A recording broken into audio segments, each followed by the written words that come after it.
Hello YouTube, this is Mahadeva the Thunder Wizard. Forgive me if you hear some background noise. You know, people like to, there's construction and people doing yard work and things like that. So today I want to continue with our mind experiments on what exactly does this whole shift from 3D to 5D mean? What does it mean, the idea that there might be two separate Earths? How does that happen? Is this a good thing? Is it a bad thing? Is it instantaneous? Can we travel between the two Earths? What happens to people who don't want to make the shift? How do we make sure that we're able to make this shift if in fact it's coming? These are some of the questions that I have. Before I do that, please do me a favor, subscribe to this channel, like, comment, those kinds of things. And also do me a favor and take the links to the videos that you like and put it up on your Facebook, your Twitter, your Instagram, whatever stuff there is out there, so that we can get the message of this channel out and help other people find their happiness. That's really what this channel is about. So this channel is not just about you listening to me talk. In case you're new to the channel, this channel is a library, and it is a general store. I am filled with practices and teachings, actions that you can take. So you can search the channel. Do me a favor, learn how to search within the channel, search for all kinds of keywords.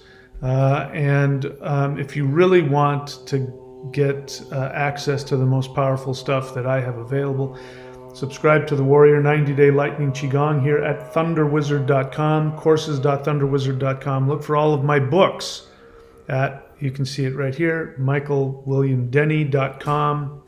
That's my name right there on the left. Interdimensional Revolution, Extra Terrestrials are coming to Earth.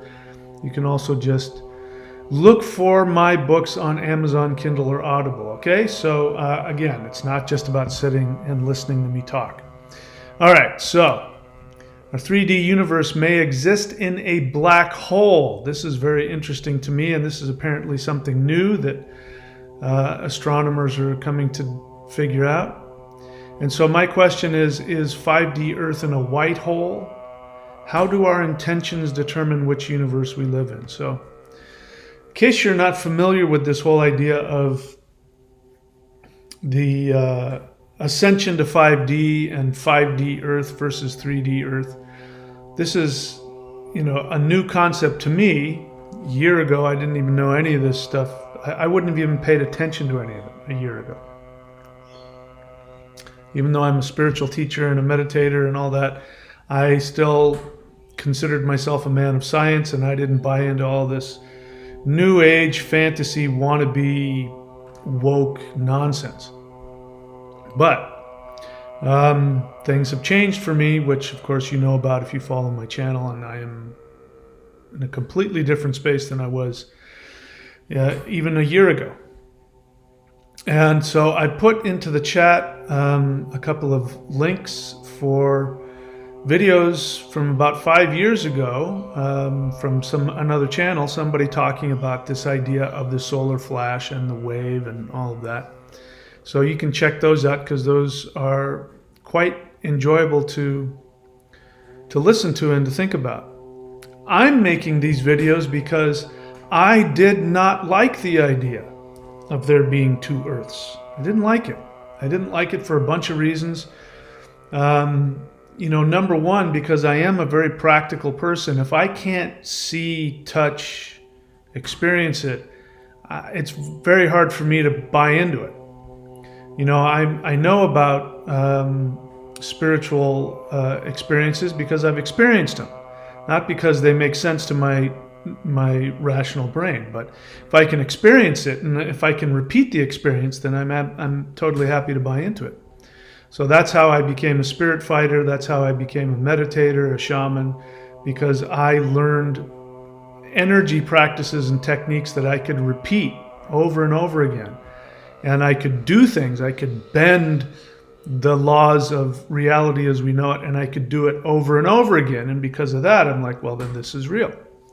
But when we're talking about something that apparently hasn't happened yet, or is in the process of happening, and we're talking about something so strange and so off the wall as the idea that there is another Earth that we can shift into. There will be a potentially lower vibrational 3D Earth that people will shift into, and that this event is in process, and there's more coming, and there's nothing we can do about it. That's not something I can easily swallow. I'm open to it, and I have learned over the past year that absolutely anything is possible, especially doing extensive research into the Mandela effect and finding out that things that happened during my lifetime, the history of that has changed. Not meaning that people have falsely changed history, but that the actual history itself has changed. Kennedy's car only had 4 seats, and now we have proof that there were 6 seats in the car, and there's proof for both. That's the Mandela effect. There's proof. I remember it. The Earth existed in the Sagittarius arm of the Milky Way galaxy on the outer edge. And now it exists in the Orion arm on the other side of the galaxy, halfway into the galaxy, and that is just simply impossible. Those kinds of things, when you see that, you cannot deny those kinds of realities. Now I know that anything is possible. I didn't believe in extraterrestrials simply because it would have been impossible for any extraterrestrial to get to Earth because they were so far away. They couldn't go faster than the speed of light, which is in the 3rd dimension, you can't go faster than the speed of light.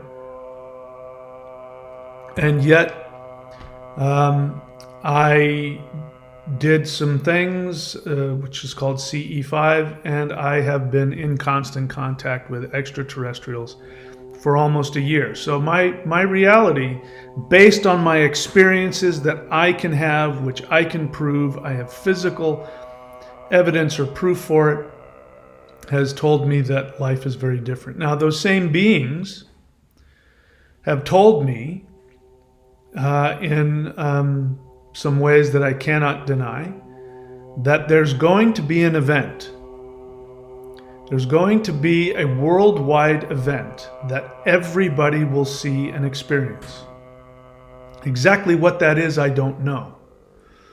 What they told me when I asked them what was this event that everybody's going to see and experience, they said, it's going to be a series of solar waves that will hit the Earth, penetrate through the Earth, which will wake up and change everybody, including all of the animals on the planet. And then, that's as far as they took it, that people would, that all of the nonsense would be destroyed, and we would go into a new, Eden-like, heaven on earth situation. And I'm still trying to figure out what that means. So when people started talking to me about the idea that the earth is going to shift into 2 earths, one will be lower than it is now and one will be higher than it is now, and that people will choose which earth they want to be on, and their spirituality will determine where they end up. This was something that I have a hard time with. So my ET friends have been persuading me through various messages and means that that's true. Now, what scientists are saying these days is that it is possible that our 3-dimensional universe, the entire universe that up until recently I was saying science has proven is infinite, they're now saying no, our universe is finite, and that not only that, but we can see into other universes, and that there's a real possibility that our three-dimensional Earth is inside of a black hole. What? And then I'm finding that there are these other things that they're calling white holes. Now, I don't know that white holes have been proven yet, but white holes are the opposite of black holes. And yet they're the same thing. So black holes, as we understand it, are, and by the way, I've come to find out they don't know this to be a fact. It's just an assumption. But the assumption is that stars collapse, and under the weight of their own gravity, the gravity then sort of falls in on itself, and it starts pulling in other objects, which then increase the gravity and the mass. And the gravity is so intense that light can't escape. So they end up, if you're able to detect them at all, they end up looking like these black holes that suck in all of these objects. And but now that they continue to keep looking at it and talking about it, they're saying that they'll say, we don't know what happens inside of a black hole. Science, physics, as we understand it, disappears, and we really can't say what's in there.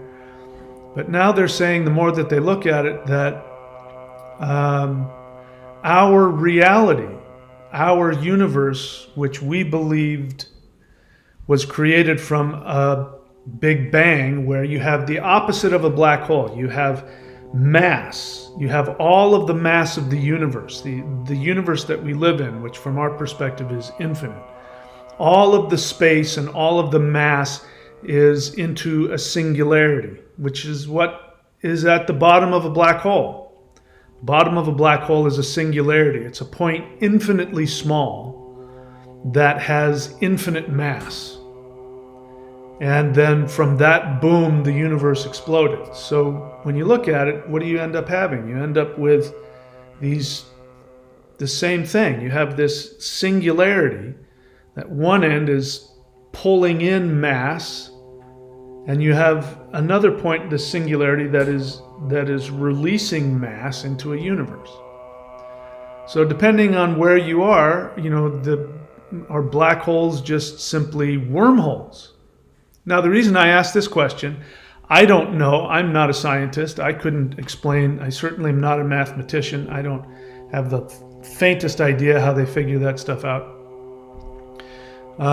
But when I have done my interdimensional meditation, which you can see here, interdimensional meditation course, which you can find at thunderwizard.com.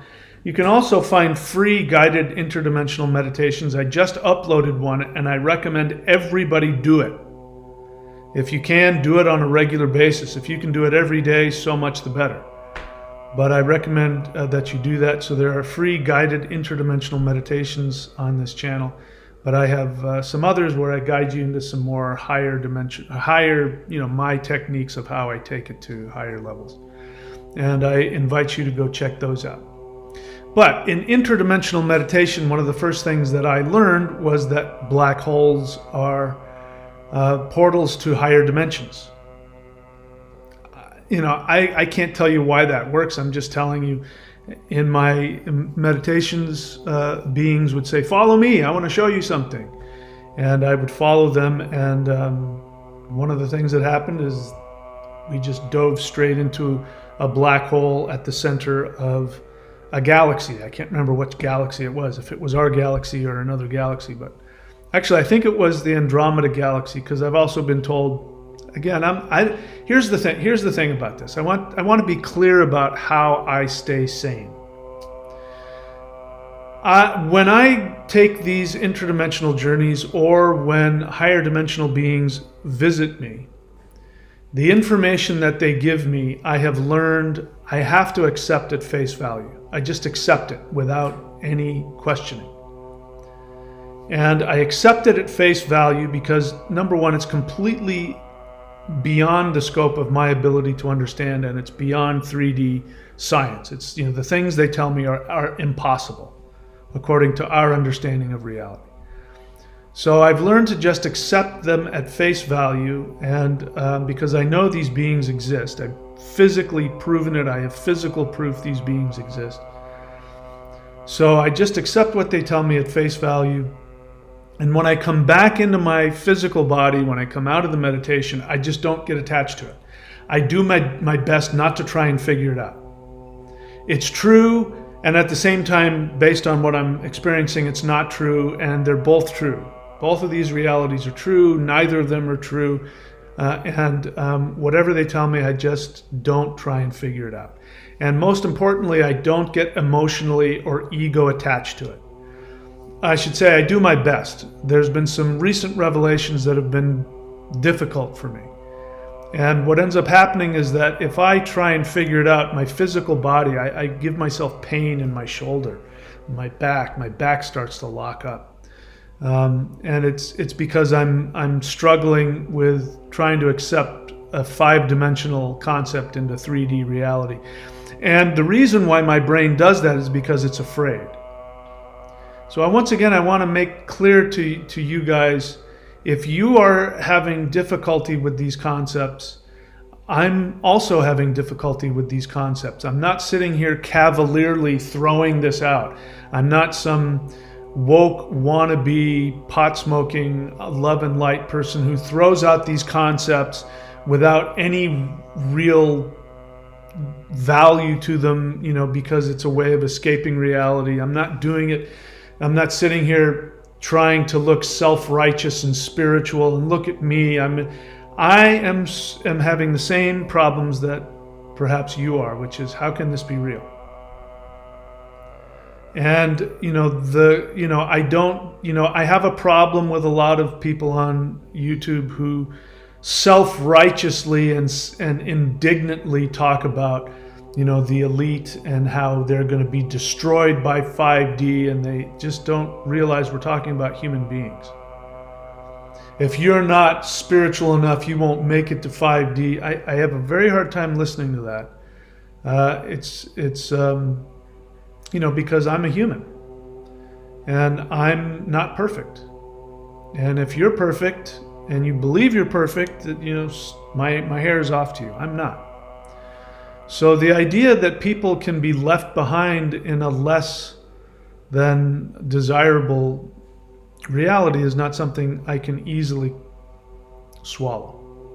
But my higher dimensional friends have been slowly trying to help me understand that this might be the case, that we live in a shifting earth where we will eventually split into 2 different earths. One will be a 5D earth of an Eden, and the other one will be a 3-dimensional earth that will be worse than this one.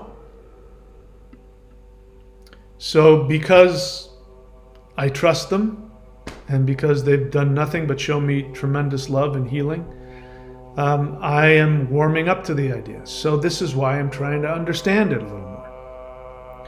So I want to go back to this idea of black holes and white holes. And I'm not saying this is the case, but this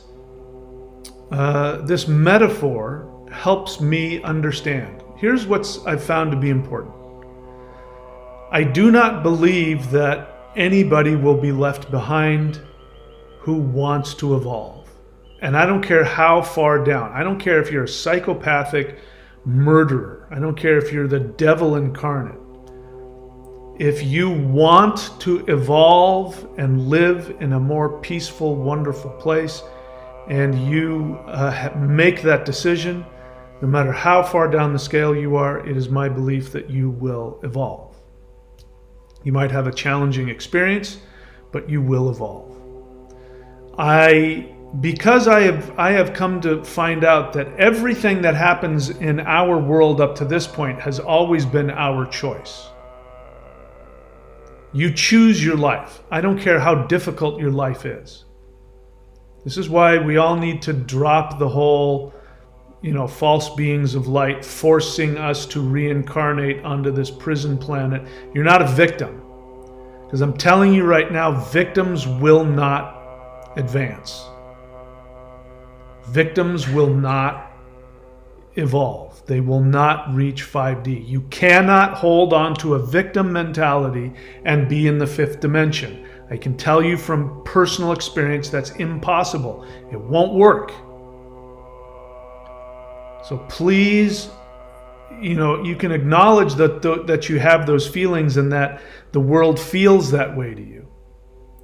But whether you're able to understand how you created your reality or how you chose to incarnate into this challenging three-dimensional prison planet, if that's how you see it, even though it's true that based on your, as an infant, supposedly you didn't choose your parents, it's not your fault. That means then that your spirit chose to incarnate in whatever challenging experiences you have.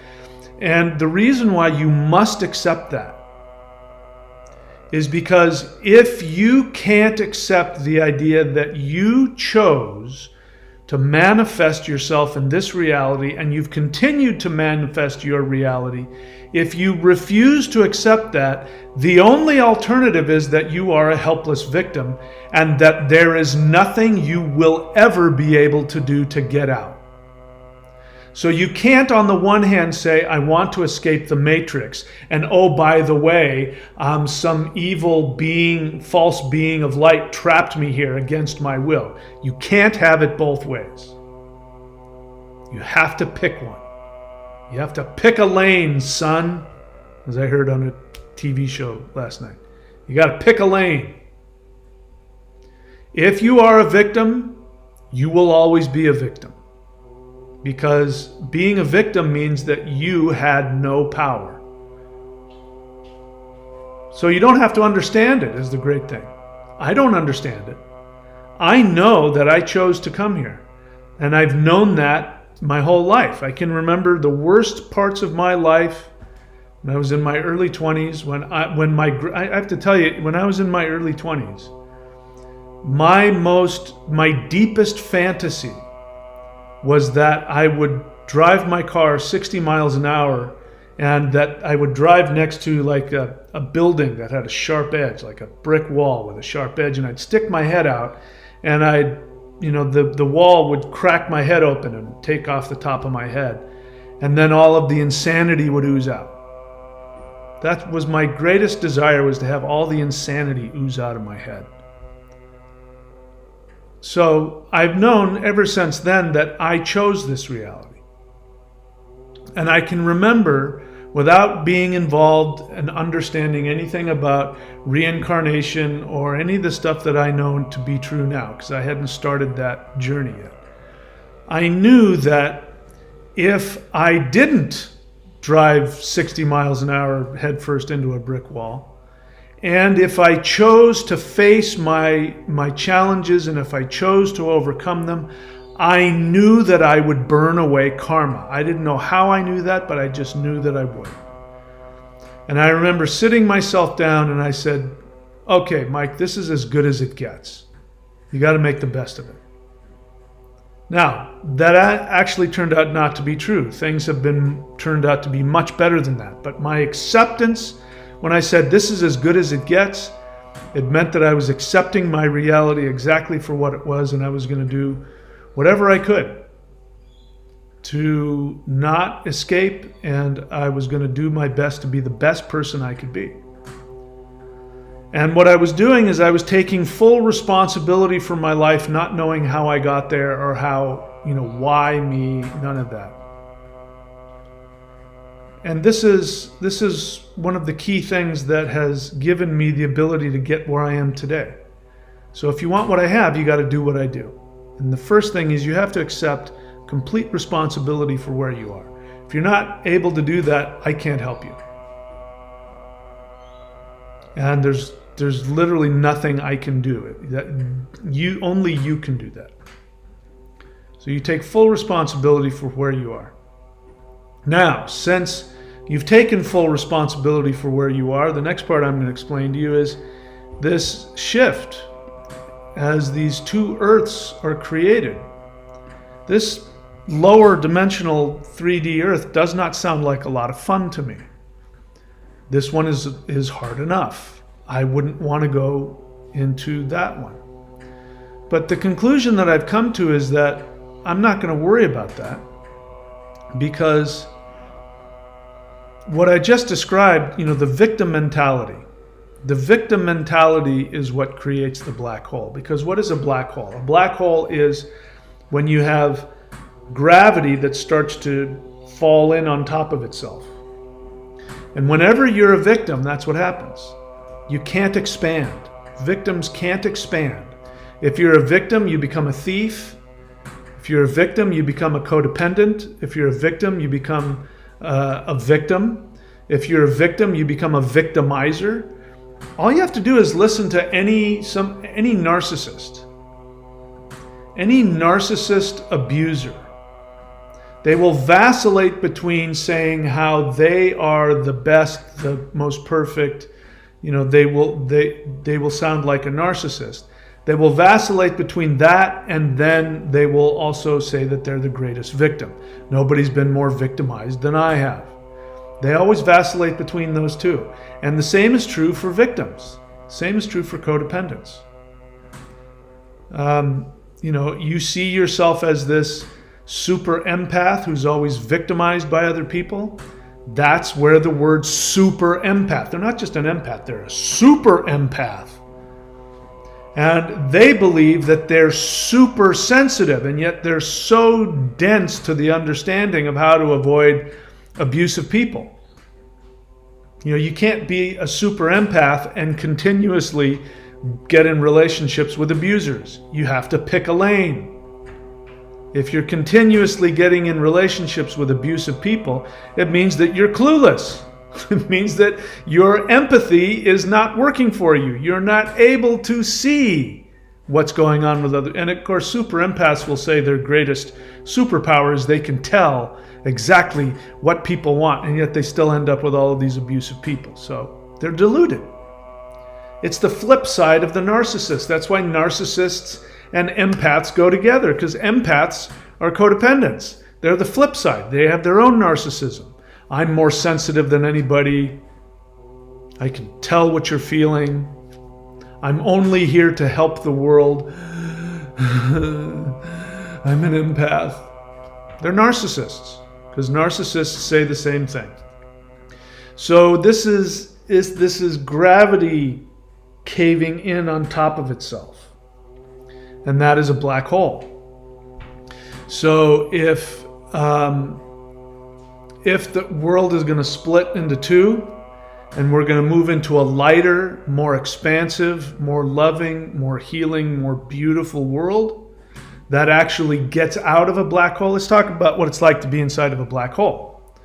So if you're inside of a black hole, let's back up. So black holes have this thing called the event horizon. So the one thing I haven't figured out, when you're looking at a black hole, you see this hole in the distance. And I've seen people ask this question online, and nobody can answer it because nobody hears the question correctly. But people ask, how wide is a black hole? And what they mean by that is not how wide is the circle, but like if you go around it, is it like this big giant hole, or is it just this two-dimensional flat thing that you can, look on one side or the other? But obviously, no matter where you are, no matter how you face it, it'll look like a hole in front of you. But the question is, does it have any depth to it in the third dimension, or is it just this thing that you can just disappear into? So that hole itself is called the event horizon. So that word horizon, I just realized today, is the perfect word, because I challenge you right now, whether you're on a boat in the ocean or if you're on land, and by the way, flat earthers, be my guest. I challenge you to, because if the earth is flat, it means you can walk to the edge of the earth and fall off. It means you can get to the horizon. But the truth is, if you start walking towards the horizon, you will never get to it. I'm sorry, but that's because the earth is round. And as you keep walking around the earth, you can see the horizon, which is the end of, where your plane of view goes off and the world, curves around the other side. You'll never get to it. You'll never get to the horizon. The same is true if you fall inside of a black hole. Even if you had infinite amounts of power, as I understand it, and you weren't pulled to the center of the black hole, the truth is, that's what they think. They think you'll get pulled into the black hole and you'll get spaghettified, but the truth is they don't know. Nobody knows what happens if you go inside a black hole. I know what happens if you go inside a black hole in your astral body. You'll end up emerging in another dimension. But according to physics, if you get inside a black hole and you're not crushed or, pulled apart, then no matter how much power you have, even if you have warp speed, Star Trek, never get to the event horizon. Because the light that is pulling you faster in the other direction, towards the singularity. So I want you to think about that, because that is what happens when you have a victim mentality. When you have a victim mentality, you start getting pulled by gravity towards the singularity, which is you're now a complete victim. Let's just say, the end result of the singularity is you're a narcissist, codependent victim. And your whole life is about that. I mean, you see this with drug addiction, you see this with any kind of addiction. You see this with people who are emotionally, have emotional disorders, and for whatever reason, they just can't get honest with themselves and they can't work through their issues. We see it. We can walk up to them and say, why won't you just simply drop the negativity? I'm not negative. You don't understand. I'm the one that's doing everything. They have it again. We can see it in these people all the time. I know this from personal experience because my brother was, assuming he's not alive anymore, I don't know, but he was chronically homeless. And he would not take help to get off the street. He was given multiple options. He was even in one of those, those programs that homeless people can go into, where, as long as they follow the rules, you'll have a place to live, and then they'll eventually get you a job and get you off the street. And he left. He couldn't follow the rules, and he left. And I lived with him my whole life. So, and I can remember hearing him always coming up with excuses for why nothing ever went his way. And by the way, he hated me. I was the cause of all of his problems, even though I'm his little brother. Explain that one to me. He had the exact same opportunities I did, and for some reason I ruined his life. This is the black hole that pulls you into that. So when this shift happens, I don't know the exact, what's going to happen, what's not going to happen, but I can tell you, victim mentality is a pretty good indicator that you're going to get pulled back into the lower 3D.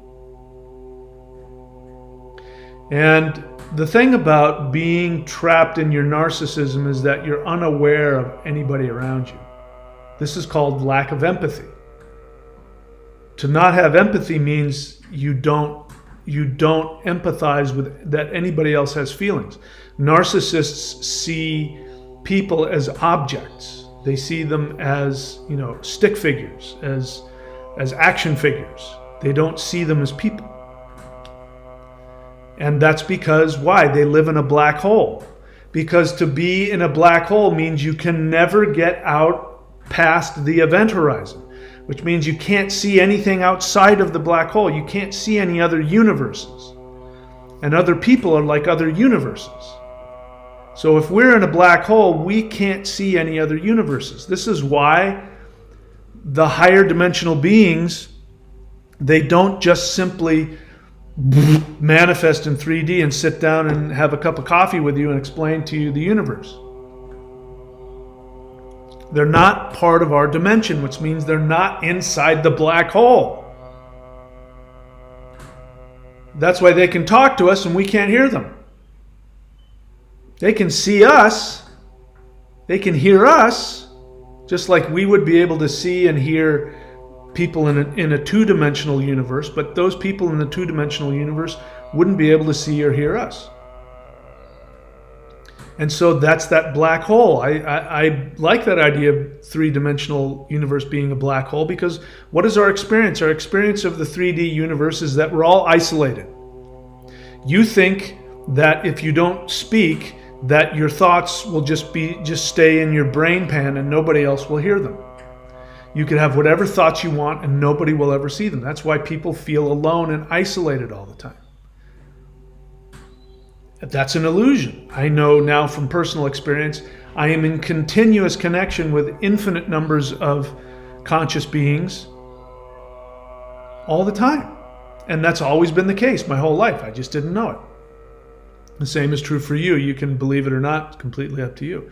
But you're never alone, and there isn't one thought or one feeling that goes through you that isn't seen and experienced by all of the other beings who are outside of our three-dimensional black hole. The illusion that you're isolated, the illusion that we're alone in the universe. Well, if you lived in a black hole, imagine this black hole, and surrounding it are all of these other universes that operate on different levels, and there's different physics around, and all of that.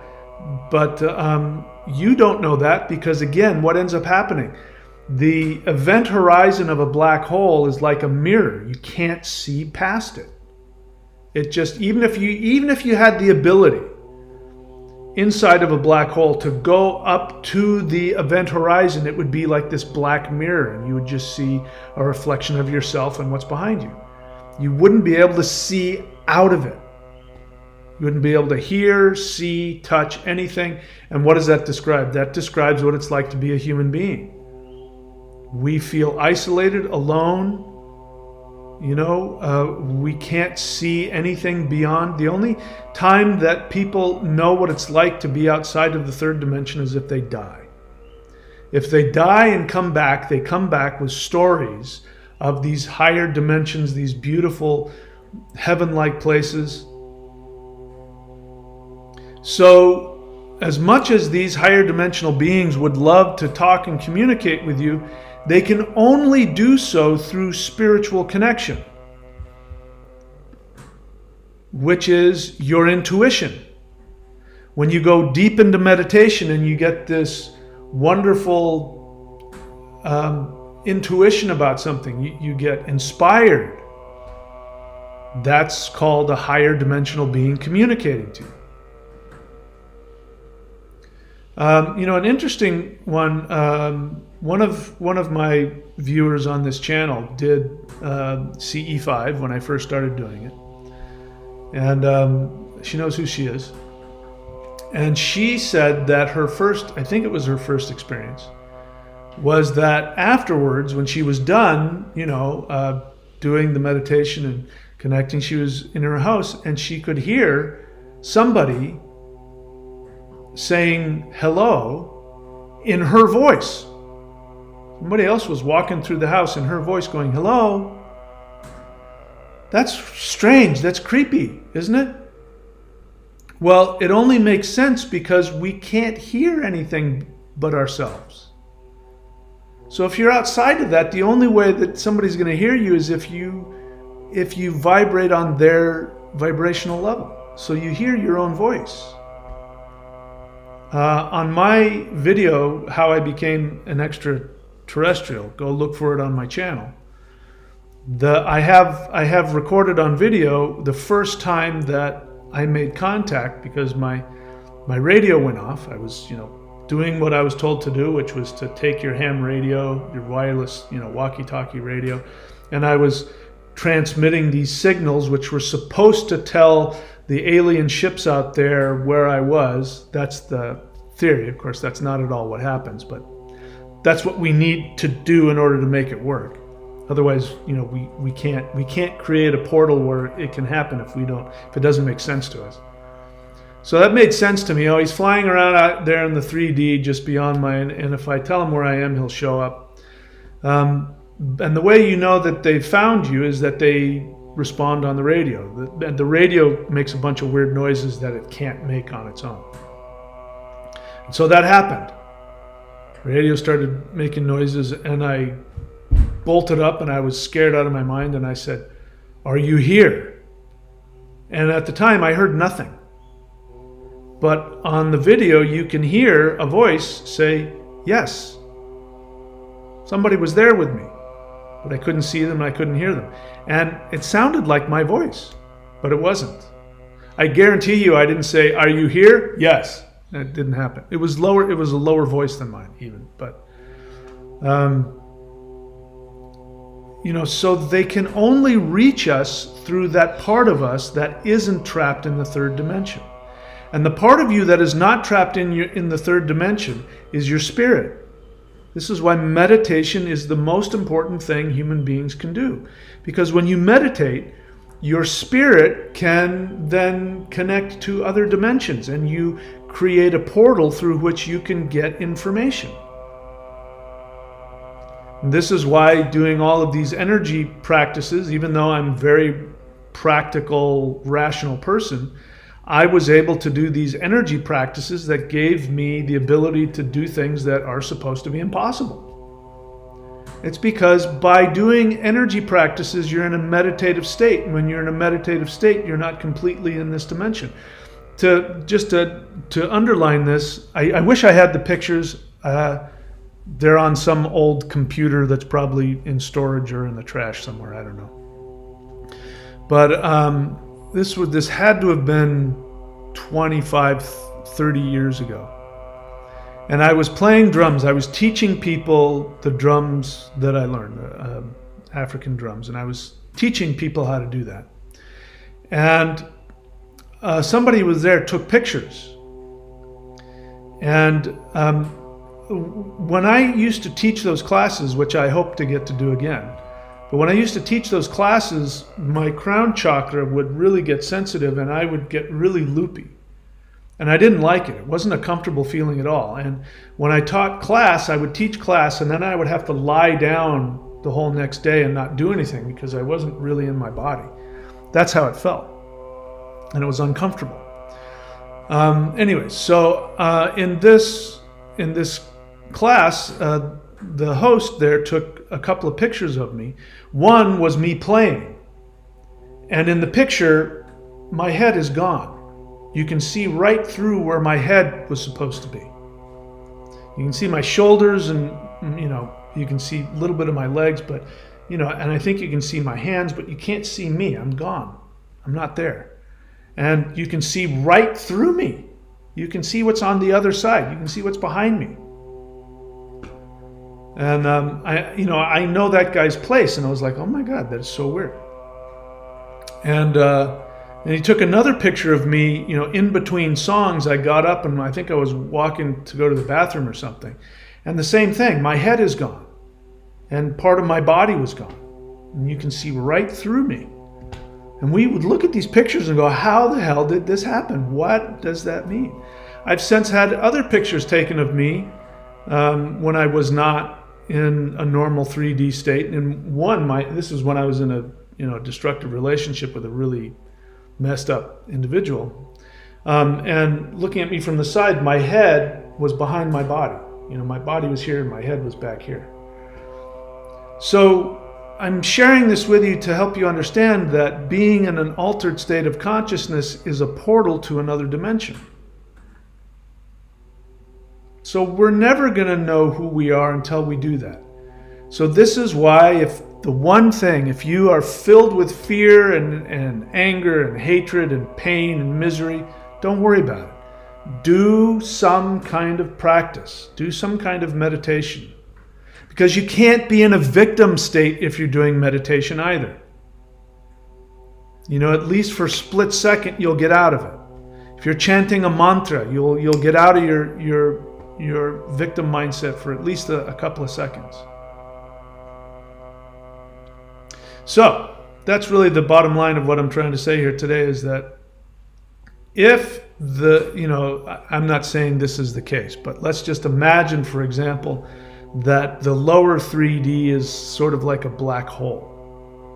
And what ends up taking you in a black hole is that energy that just pulls you into that empty, dark space that you can't get out of. Once you get into it, you can't get out of it. And you make the choice. You make the choice. See, here's the thing about all mental illness, except for, the kind where somebody's, born with some kind of, missing brain matter. But the, serious mental illness, what ends up happening is that the infant makes a choice to escape their pain. And they usually do something, very narcissistic.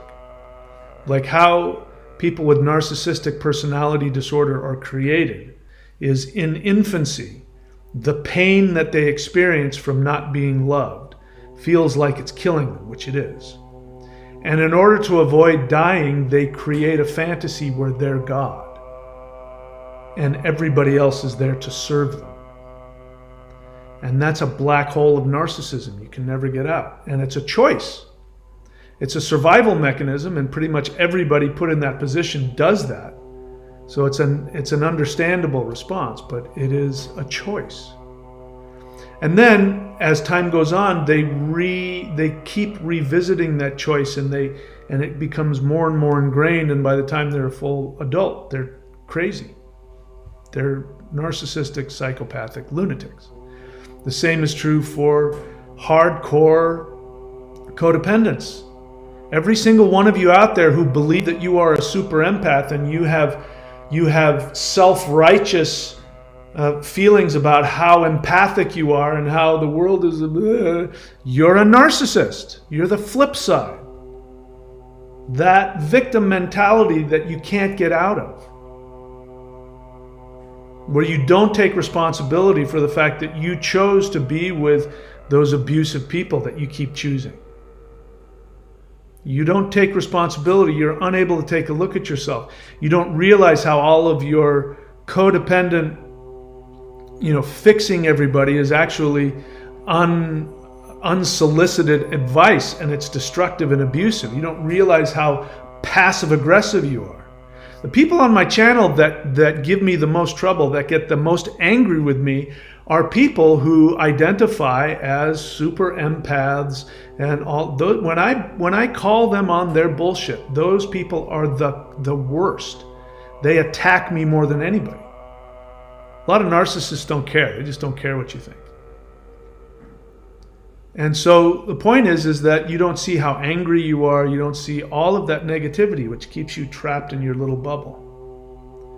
So the only way out is to take full responsibility, be able to look at yourself, and be able to now, once you've done that, take positive action. And that is this is why my book, I'm writing it down here again. You can also listen to me read it on my channel if you are able to find it on my channel, which you can if you look for it.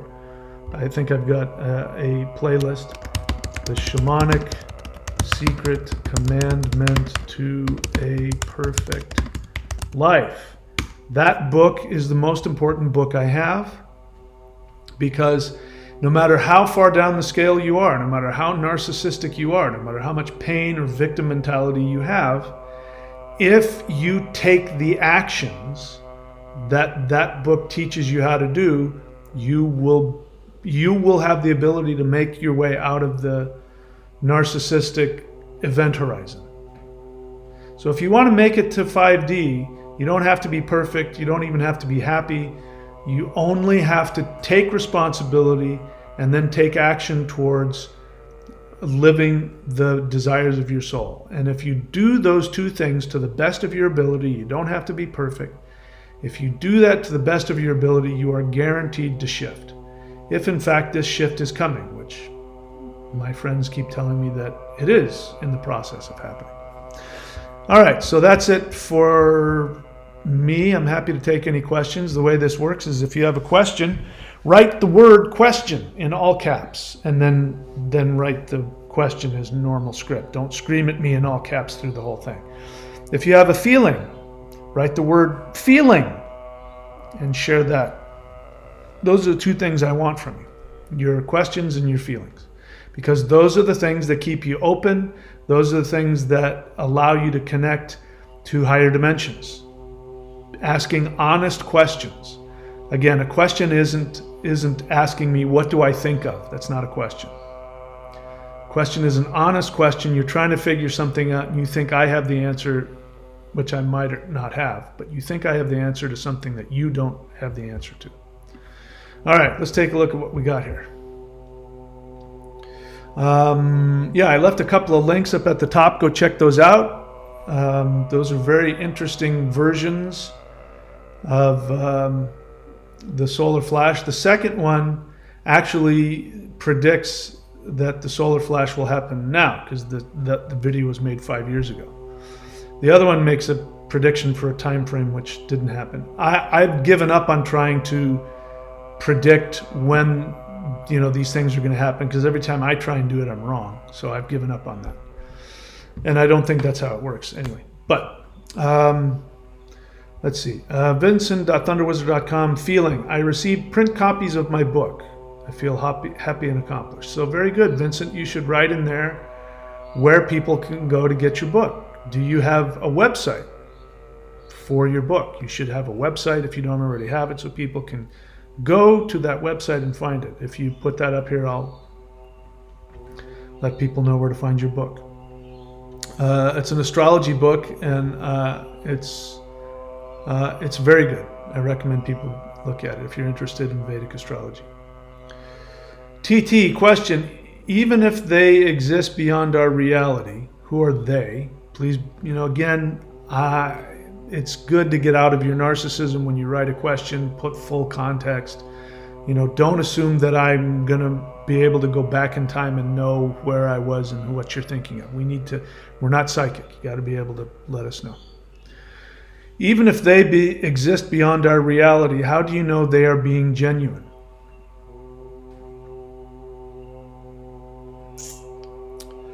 Aren't there conflicting forces, gods, etc., in higher planes? So before I answer the question, which I am going to answer, and I do believe it is an honest and sincere question, so let me be clear about that. Before I answer it, let's just take a look at the question, and do you see the victim mentality in it?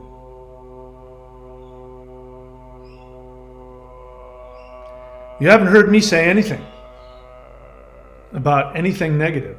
And if you've been on my channel, you know that I'm an exorcist, which means I've experienced demons. I've looked demons in the face. And you've never heard me once say anything about that. Wouldn't you think that as a knowledgeable person in that, if interacting with higher dimensional beings meant being exposed to demons, that I would say something? So just, let that reflect. And I want you to feel the fear behind your question. I want you to feel the fear. I don't want you to think that your question makes sense. I don't want you to get into the intellectualizing of it. I just want you to feel the emotions behind it. That is called victim mentality.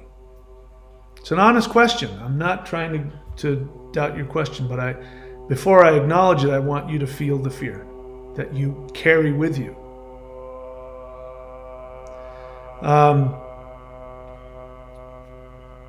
How do I know they are being genuine? The real question is not how do I know? You're asking how do you know? You're saying, even though you say this, how do I know? Well, I'll tell you why you don't know. Because you haven't experienced them. You have, you just don't realize it. So that's like, if I'm going to introduce you to my friend, let's say I got a friend who lives down the street. And I say, I've got this really great friend, you should meet him.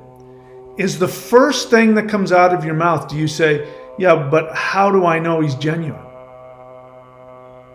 No.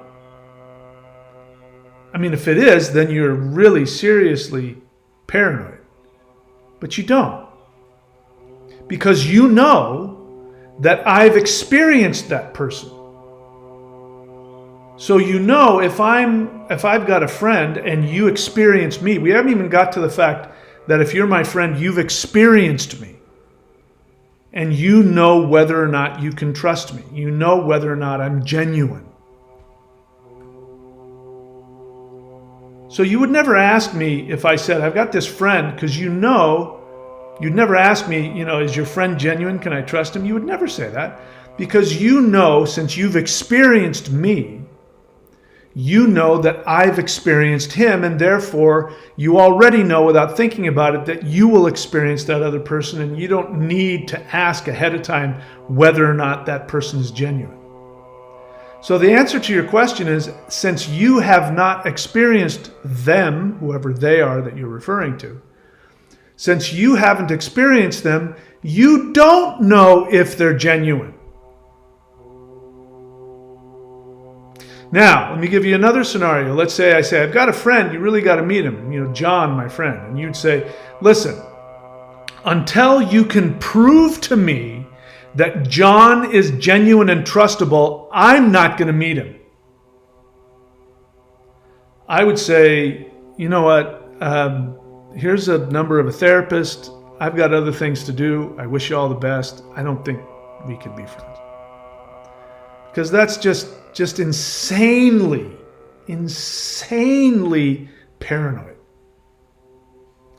Again, I understand why you're asking this, because you don't know who they are. You think they are something different than you. You don't know what they are, so you ask me these kinds of questions. You've heard me say I'm in continuous contact with these beings. Even as I'm sitting here talking to you, I'm in contact with them.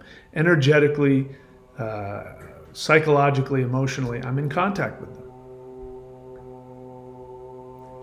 So what you're really saying is, I don't know what the fuck I'm talking about. You're saying I'm an idiot. And I know that wasn't your intention, but really look at that.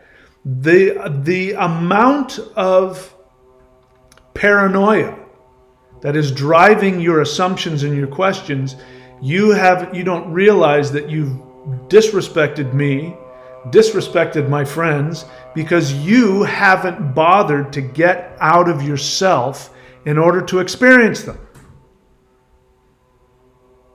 If it was my friend John, you would go, oh yeah, let's go meet him. I'd love to experience him.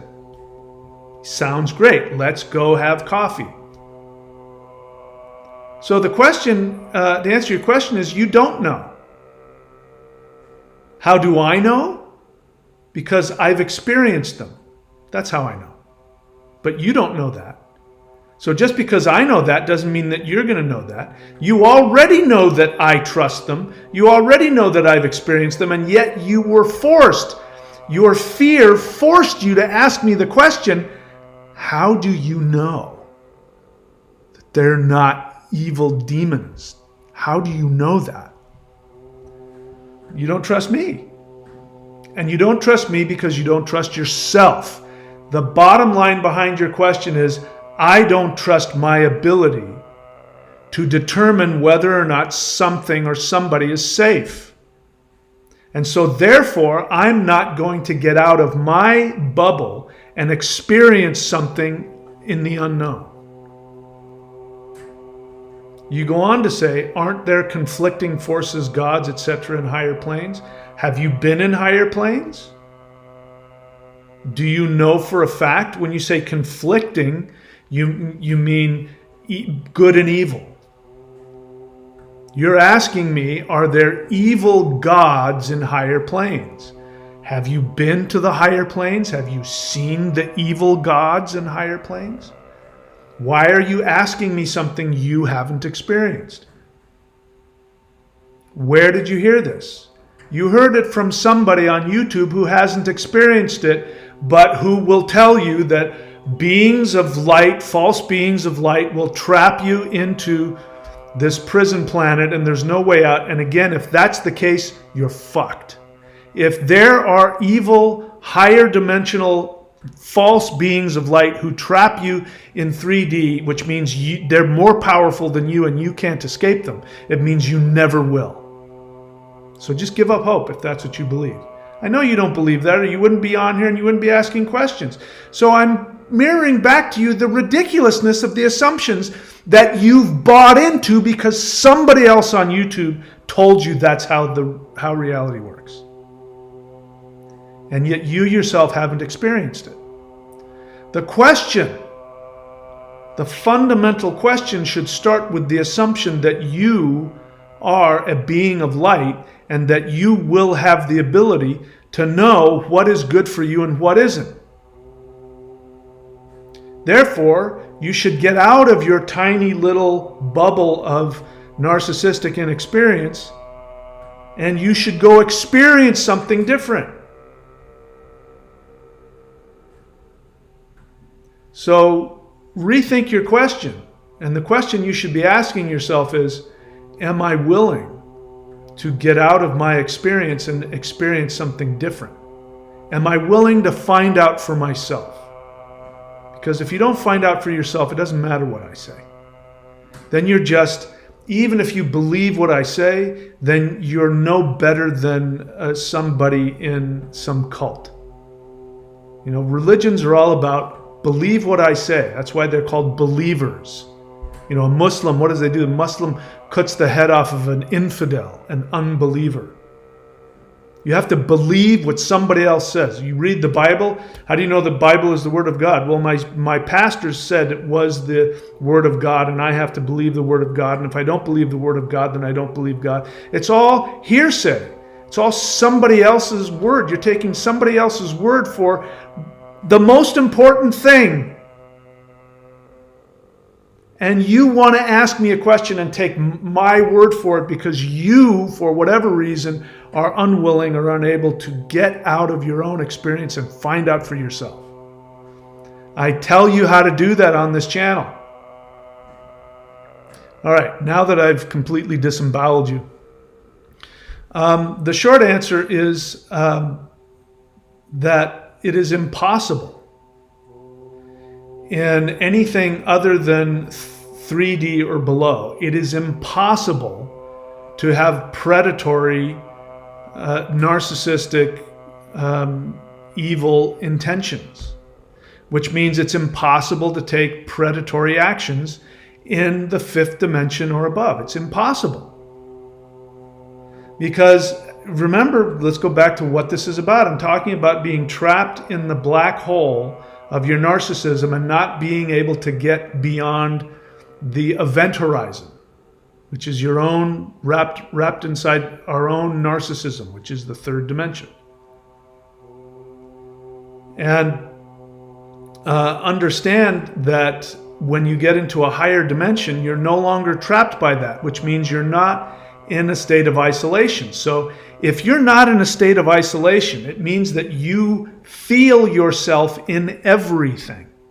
And every being you feel yourself. That means when another being is in pain, you're in pain.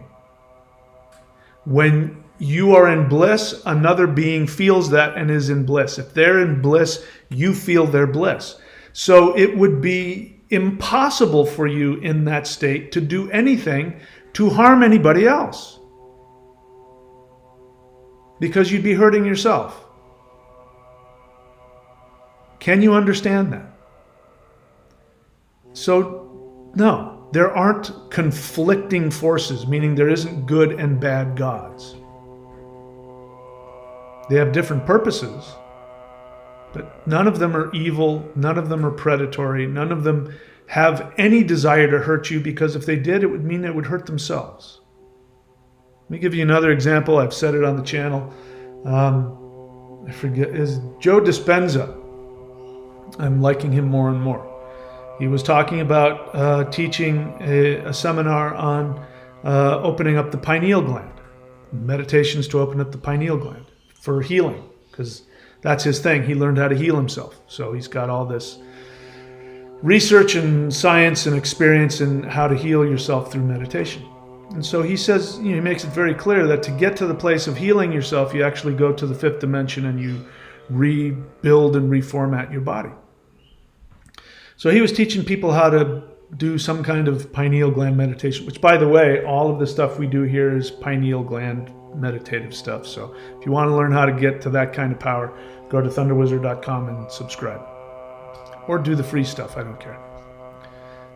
Even doing the Awakening the Immortals will activate your pineal gland. So he was talking about that, and during the seminar, it was weeks, I guess, days and weeks or whatever. After some time, he started noticing there were these enormous light beings that were sort of lining the walls, and he was like, is anybody else seeing this? And other people were like saying, are you seeing those beings on the wall? And so he reached out to them, I assume in meditation, and he said, why don't you join us? And the being said, we can't, because you are vibrating at a level that is damaging to us. And we love ourselves too much to hurt ourselves, so we can't bring ourselves down to your level. However, if you make the effort to raise your vibration closer to ours, we will meet you halfway. And after that, these beings, unseen beings, were doing healings, and people's legs and arms were going up in the air. And, they're getting their, backs cracked and things like that. And people are like watching this. So TT, I've seen you. I know you're on my channel. I don't know why you haven't heard this message before. This is why I'm frustrated with you. If you were brand new, I'd be kinder to you. But you've been on the channel. It's obvious you've heard me say this a billion times.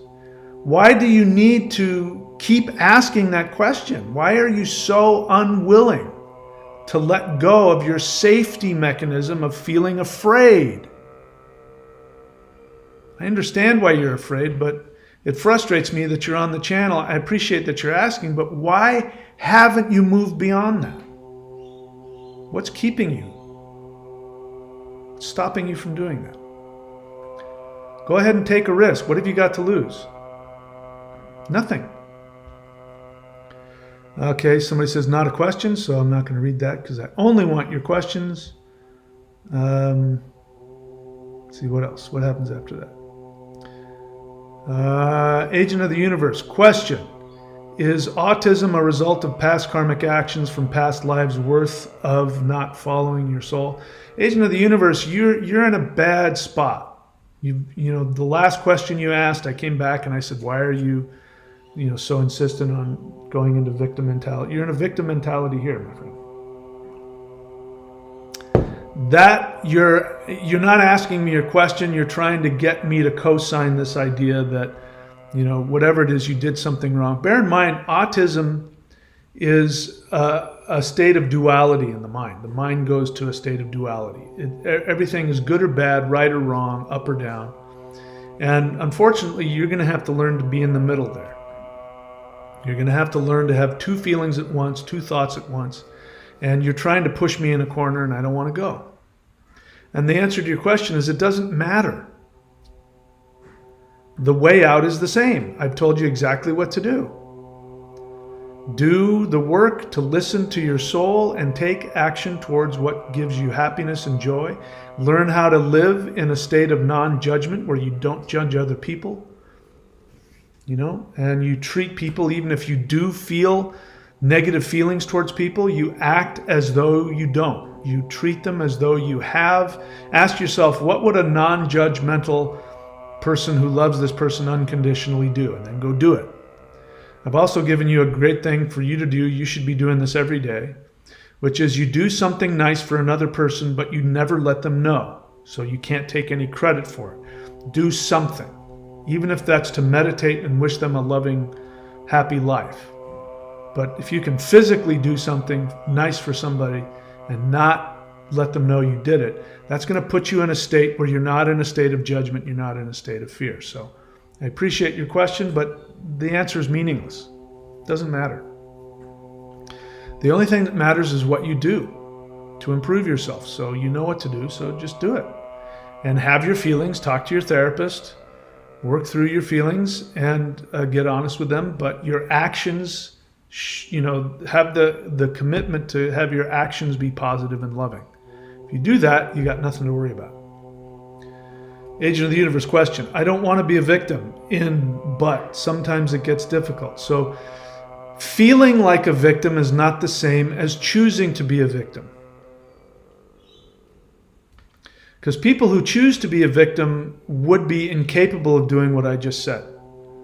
Taking loving actions towards somebody regardless of how you feel. That's just called being mature.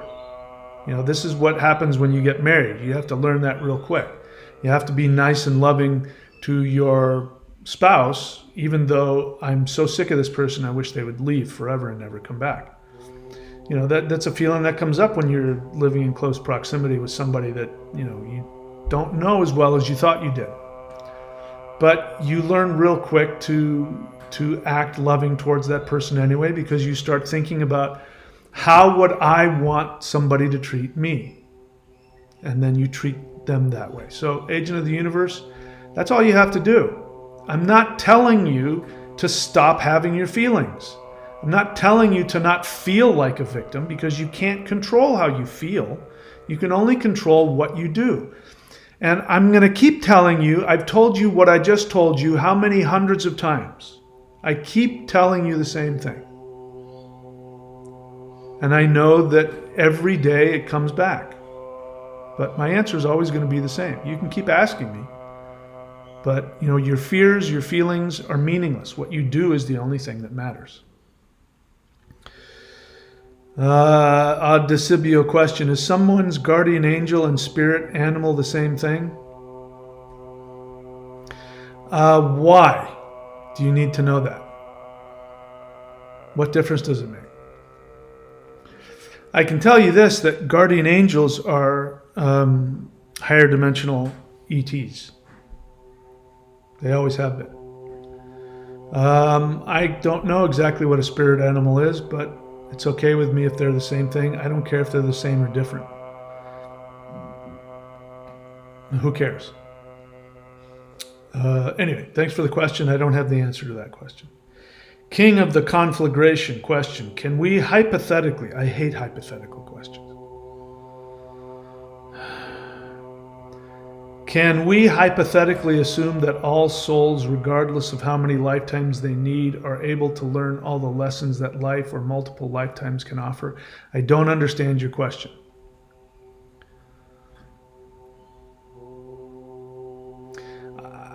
There's assumptions in there. So, you know how I feel about assumptions. A question isn't shoving an assumption down my throat and asking me to agree with it, which is what you've done. It's not a question. That's, you have a thought and you want me to co-sign it. So you're gonna shove your assumption down my throat in the form of a question. Just because you put a question mark on the end of it doesn't mean it's a question.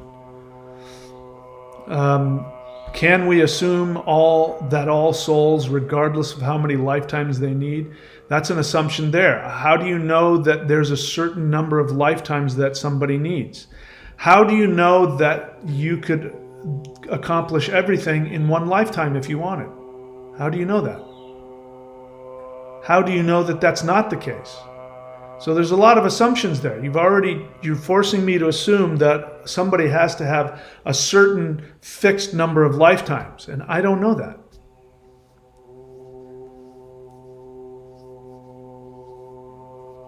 The only thing that's really important about that question to me is, are they able to learn all the lessons that life can offer? The answer is yes.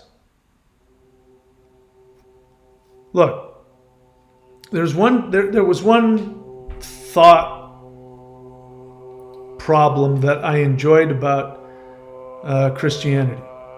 I'm not a Christian. I've completely rejected Christianity in the religious aspect of it. But there were some things about it that, again, people's intuition actually came through in that. So Jesus was supposedly 100% God and 100% man. So if he was 100% man, that means that he had all of the temptations and felt all the same feelings and drives that all humans feel. And yet, his actions were perfect. What's important about that is that there's a truth in that, which is in every given moment, you have the ability to act in a loving, unconditionally loving, self-loving, and loving of others manner. And no matter what you're feeling, you have the ability to choose how to act. And so the only difference between somebody who needs to come back, which means they choose to come back later, somebody who needs to come back because they have to learn a lesson, and somebody who doesn't, is the guy who doesn't choose to come back learned how to take appropriate action in life. That's it. It's the only thing that gave him enlightenment. This nonsense that enlightenment means that people get to this state of this super high bliss and then, now I'm enlightened because I'm in bliss is nonsense. There's people who are full of bliss that do all kinds of narcissistic, hurtful things. It's got nothing to do with how you feel. It's got everything to do with, are you able to have the discipline to get out of yourself to think, what is the best thing for this person? What is the kindest thing I can do? What is the most helpful healing action I can take? That's all you're required to do. And if you do that, you'll bump into all of your karmic issues. And every time you bump into a karmic issue and you don't take action on it and you act contrary to it, you burn off karma. It's very simple. The spiritual life is extremely simple. It's not easy, but it's very simple.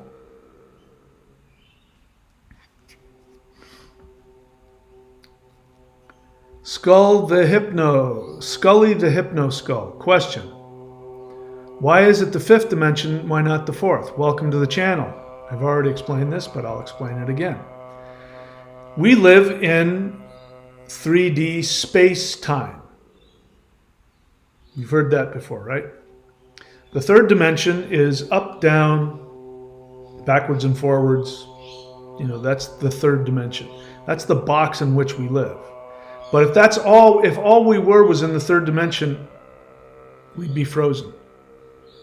Because in order to function in the third dimension, we need to move.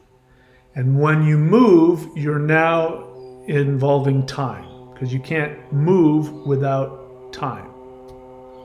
That's why 3D space-time is actually the third and the fourth dimension. The fourth dimension is time. So you can disregard anything you see on YouTube that talks about going from the third dimension to the fourth dimension, because you're already in the fourth dimension. You are in the third dimension, flowing through the fourth. And if my interpretation of what was potentially told to me was accurate, again, I'm not married to any of these things that I tell you that I think I interpret from higher dimensional beings. I'm not married to any of it. But the way it was described to me is that, imagine that you're on a ball and the ball is spinning backwards. And so you're walking forward, but you feel like you're in one place. So you're walking forward as the ball is spinning backwards and time flows through you from the future to the past, which is why, and again, now you're backwards. Imagine you're facing backwards. You can see the past, but you can't see the future. Future is coming towards you. That was one way that I was told, is that three-dimensional space-time is like that. You've got this three-dimensional space and time is flowing backwards through it. No idea if it's true or not. But that was one way to look at it. But the other thing that really got me was I realized we have to be looking backwards. Or we might, whatever way we're actually facing, I don't know. But we're looking backwards because all we see is each moment as it passes through us. We can't see what's coming. And that could be simply because what's coming hasn't been defined yet. We define it. This is another way to look at it. When time passes through us, we make a decision.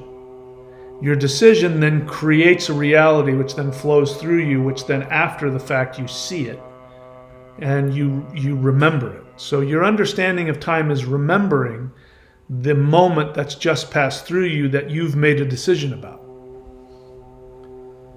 And that's why we don't jump from 3 to 4, we jump from 3 to 5, because in the fifth dimension, time isn't a fixed thing.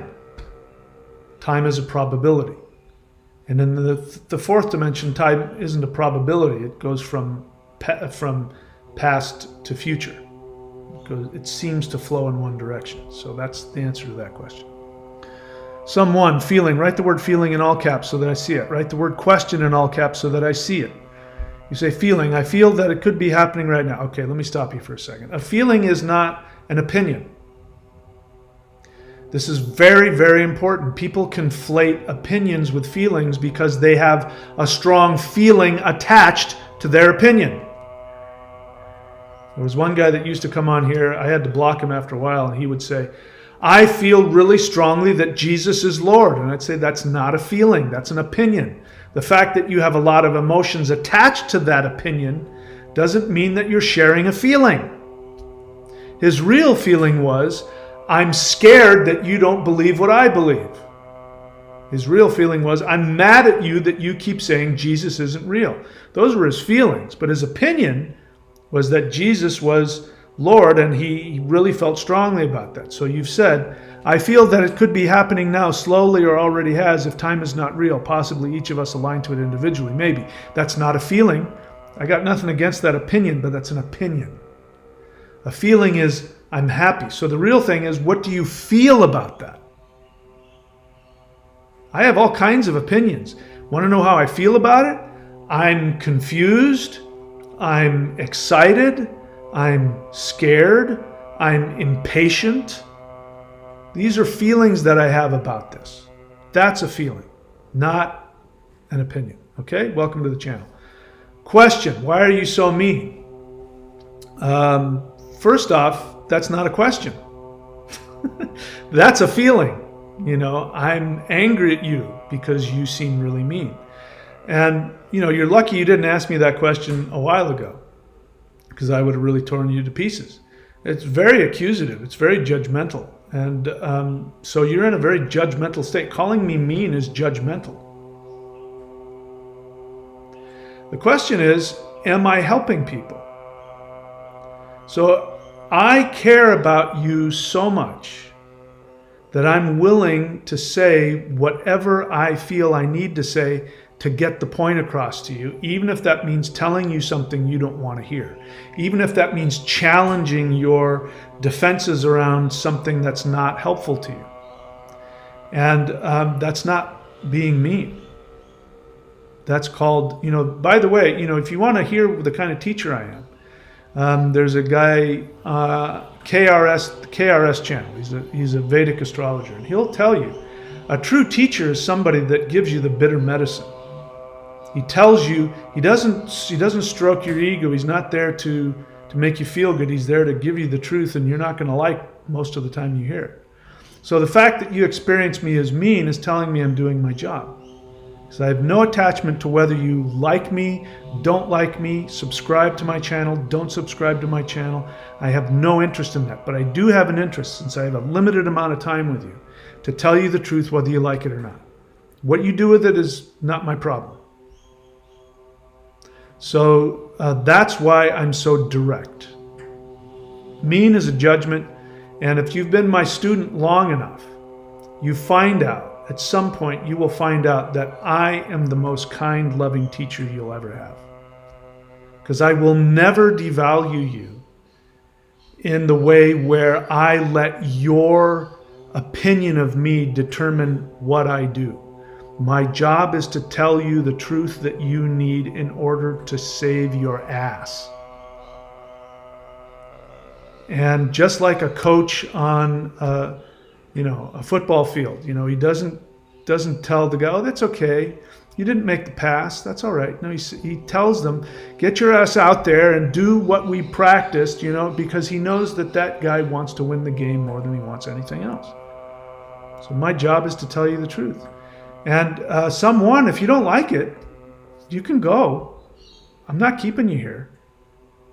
You coming into my classroom, coming into my house, I'm inviting you. I don't know who you are, and I'm inviting you in my classroom. And if you don't like it here, you won't hurt my feelings if you have to leave. But if you're willing to look past whatever hurt feelings come up as a result of me telling you the truth and telling you things you don't want to hear, and if you're willing to put them into action, you will find out later. You will have an appreciation for me that you won't have for anybody else. Because you'll realize what I'm doing is, at least from my perspective, I'm doing it because I care about you. And I care about you so much, I don't need you to like me. You should always avoid teachers that tell you what you want to hear. There's no shortage of them. I could name names, but I'm not going to. But you should run away from teachers who tell you what you want to hear. Because they have a selfish goal in mind. They want your love, they want your money, they want your attention. They're in it for themselves, they're not in it for you. What else?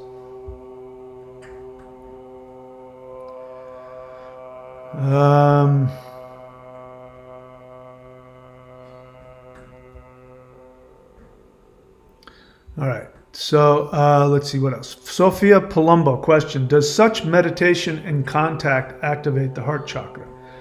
Again, you got to give me context. I don't know what you're talking about. Does what meditation? I mean, Sophia, I've seen your name. You've obviously watched my videos. Have you done any of my meditations? I've got playlists full of them. I've got this whole thing full of meditations. I got practices. So I don't know what meditation you're talking about. And I don't know why you need to focus just on the heart chakra. I want to understand the motive and the feeling behind the question, and I can't figure out what that is, but I feel like there's one there. All right. Someone, I'm going to put you in a timeout because this isn't a free-for-all. This is my classroom. And you're gumming up the works here. So you can figure out whether or not this is the channel you want. If it is, come back and make use of it. If not, we wish you all the best.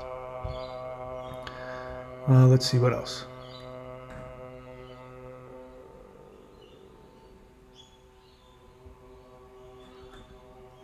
A Decibio, if you were wondering my question, that's a superficial response. You said if you're wondering why I'm asking, it's because I was curious and I follow my curiosity. Curiosity isn't idle. There's an emotion behind it. Nobody's just curious because they have nothing else to do. There's something important about it, or you wouldn't ask the question. And I want to get to the deeper part of your question. I'm not interested in somebody who's just, kind of itching their ass and they got nothing better to do. And I've always wondered, I'm not interested in those kind of questions. So, but I love questions that come from deep emotional places and that are important to you. If you're just curious, it means that it's not an important question to you. I only want to hear the ones that are important to you because I want to help you. What else? Nothing else? Are we done? Okay, guys. So yeah, that's it for me today. You know the drill. This channel is about doing the work. You're far better off doing the practices than you are just listening to me talk. Because eventually, at some point, I'm going to say something that's going to piss you off or hurt your feelings or bore you, because I'm human. But the practices that I teach you will not bore you. They will not devalue you. They will not hurt you. They will only give you a stronger connection to your higher self. And I can guarantee you, especially if you go up here to the Warrior 90-Day Challenge and subscribe and do those practices, just do them as I share them with you on the videos. If you just simply do what I show you how to do, I guarantee you that your life will change, and I guarantee you that you will get access to stronger energy, and you will most likely have a very powerful spiritual experience. So do the work. That's what's far more important than anything else. As you can tell, action is the key. Taking action is what changes you. And if you want to be able to shift, means people are going to have to take actions, which include changing their beliefs, their assumptions. You can't change your beliefs and assumptions without it affecting the actions you take. So get out of your head, get into action. That's the most important thing there is. With that, I will close and see you guys next time. If you have questions, by the way, I've left, as I said, a couple of links here at the top. Interesting version of the Solar Flash Ascension event, some which correspond with things that I've seen and been told, although I don't know exactly everything that's going to happen. But some other things to think about. And you know about my books, Interdimensional Revolution, Extra Terrestrials Are Coming to Earth. Go look for that on Amazon, Kindle, or Audible. Subscribe to the Warrior 90-Day Lightning Qigong, courses.thunderwizard.com. All of the things that all the packages and all of the teachings and all of the services and all of the courses. And of course, interdimensional meditation is here also at thunderwizard.com. And if anything else, I recommend every single person listening to me, if you haven't already done it, Google CE5 and do that. You can do it by yourself, and if you want to learn how I do it, that's what I call interdimensional meditation. I have guided free interdimensional meditations. Everybody should be doing that. If you want to shift up, you're going to have to connect to higher dimensions, and that is the best and most powerful way to do it in my experience. With that, guys, I will see you all next time. Thank you for showing up.